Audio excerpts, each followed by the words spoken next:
कैसे कैसे भगवान स्वामीनारायण का प्रताप। एक जानकी दास और एक शीतल दास दोनों द्वारका की यात्रा पर जाते थे और एक उनके पास एक किताब थी, पोथी थी, वो भगवान स्वामीनारायण के पास लॉज में रखी और दोनों यात्रा में गए।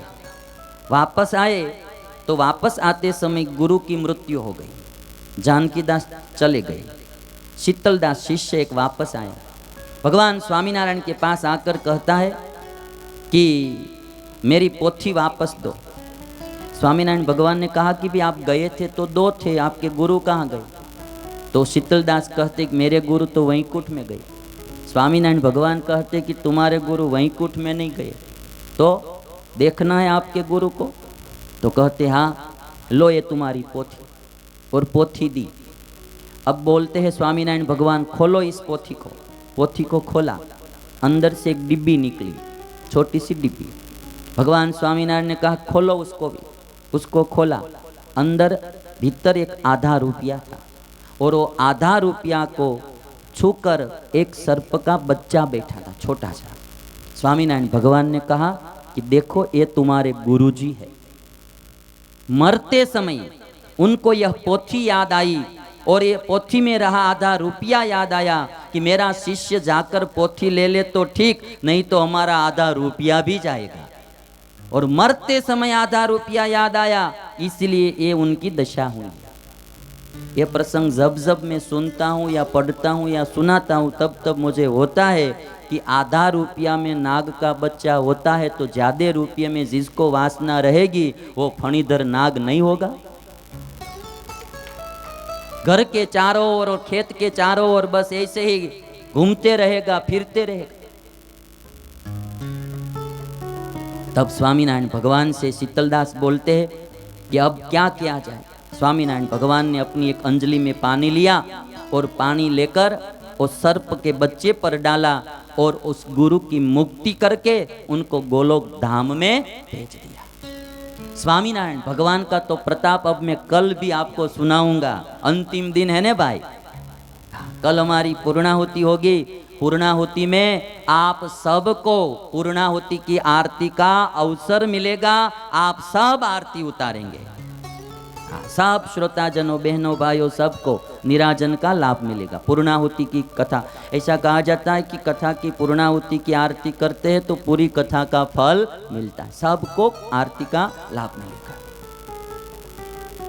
और इसीलिए कैसे कैसे साधु, हमारे गोपालानंद स्वामी देखो, आज भी हनुमान जी जो उन्होंने जो प्रतिष्ठा की सारंगपुर के, वो हनुमान जी का प्रताप देखो। और ये सब बातें पुराणों में लिखी हुई नहीं है, आज मौजूद है, आप जाकर देख सकते हैं। गोपालानंद स्वामी ने जब हनुमान जी की प्रतिष्ठा की, एक लकुटी हाथ में रखी थी, वो लकड़ी भी आज, छड़ी भी आज वहां मंदिर में विराजित है।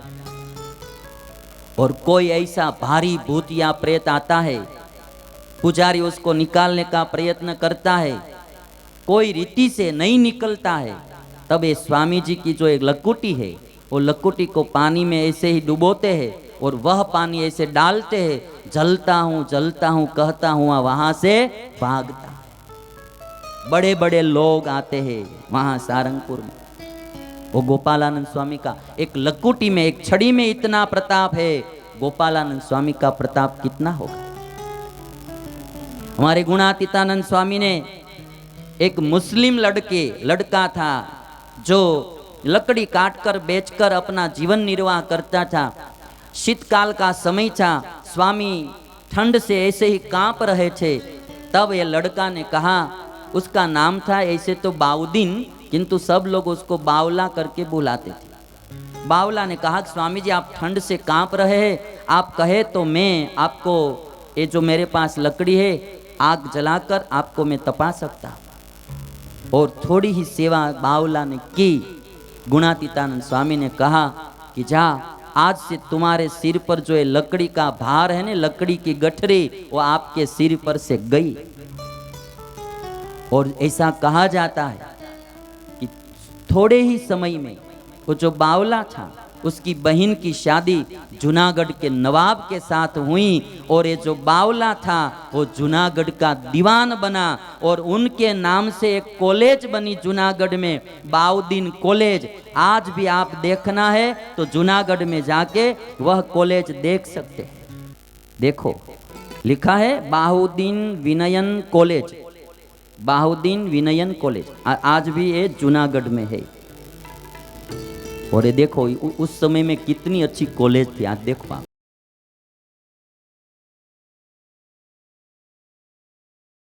ये कॉलेज बने वो गुणातीतानंद स्वामी के आशीर्वाद से बने। गुणातीतानंद स्वामी, गोपालानंद स्वामी जैसे कितने कितने संत इस स्वामीनारायण संप्रदाय में थे।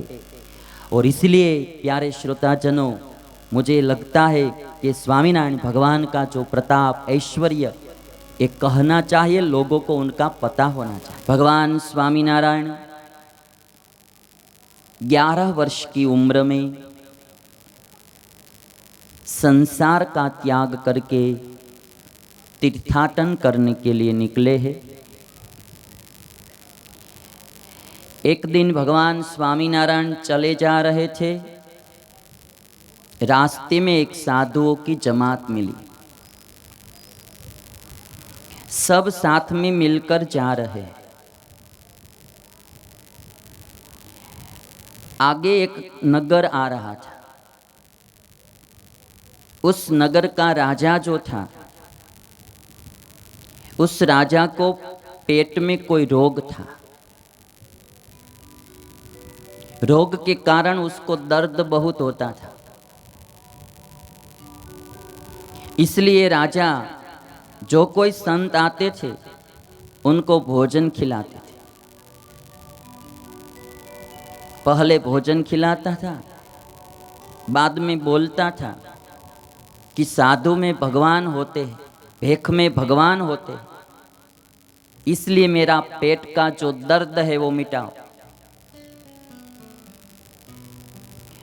यदि कोई नहीं मिटा सकते तो उनको कैदी खाने में बंद कर देता था। कोई भी साधु संत आते, भोजन खिलाते और दर्द मिटाने के लिए कहते थे। यदि दर्द नहीं मिटा सकते तो जेल में डाल देता था।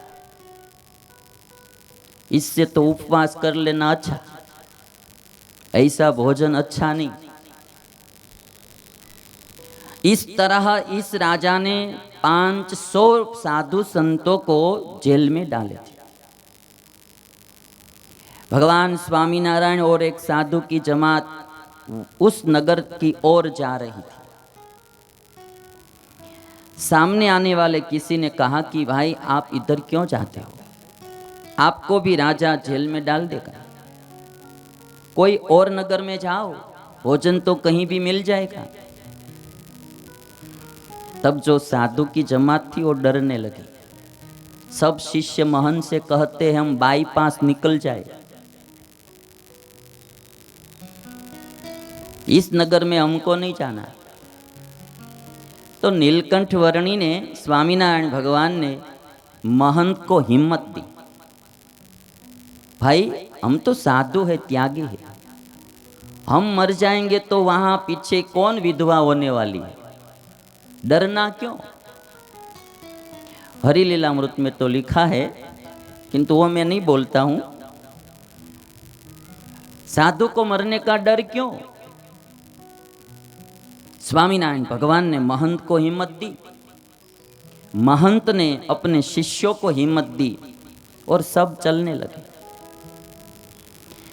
थोड़े आगे गए, जो जो सामने मिलता है वो सब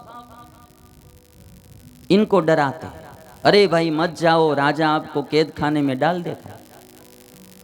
फिर वो शिष्य मंडली जो होती है वो पूरी, वो उसमें खलबली मच जाती है।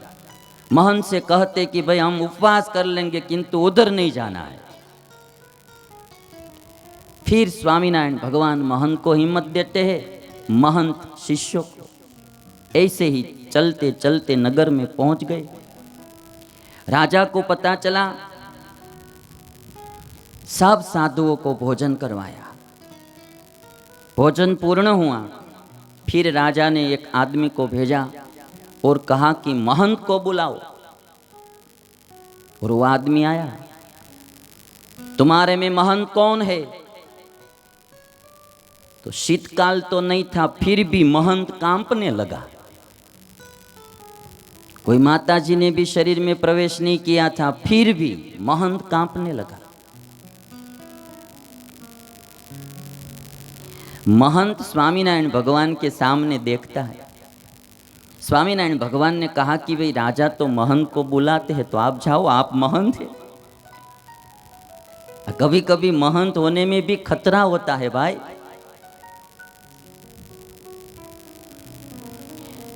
सीट अच्छी लगती है, किंतु कभी कभी खतरा भी आता है। महंत कहते कि प्रभु मैं तो आपके भरोसे चला था, मैं अकेला नहीं जाऊंगा, आप भी मेरे साथ चलो।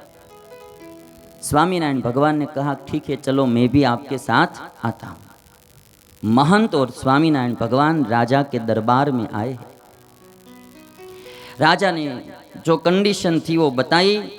मैंने आपको भोजन खिलाया, मैंने सुना है कि भेख में भगवान होते हैं, तो आप मेरा पेट का दर्द मिटाओ, नहीं तो 500 साधुओं को कैद में डाला है, आपको भी डाल दूंगा।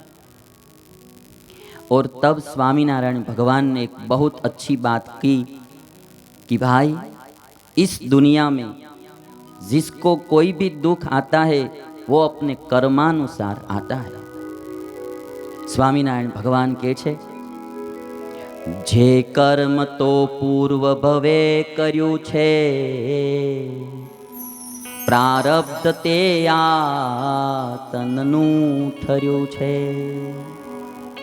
अभक्त के भक्त भले गणाय कर्म प्रमाणे सुख दुख थाय। स्वामीनारायण भगवान राजा से कहते हैं कि भाई सुन लो, इस दुनिया में जो हमने पूर्व में कर्म किया है वही कर्म का फल हम भुगत रहे हैं। इसीलिए भक्त हो या अभक्त, कर्मानुसार सुख और दुख तो मिलता ही है।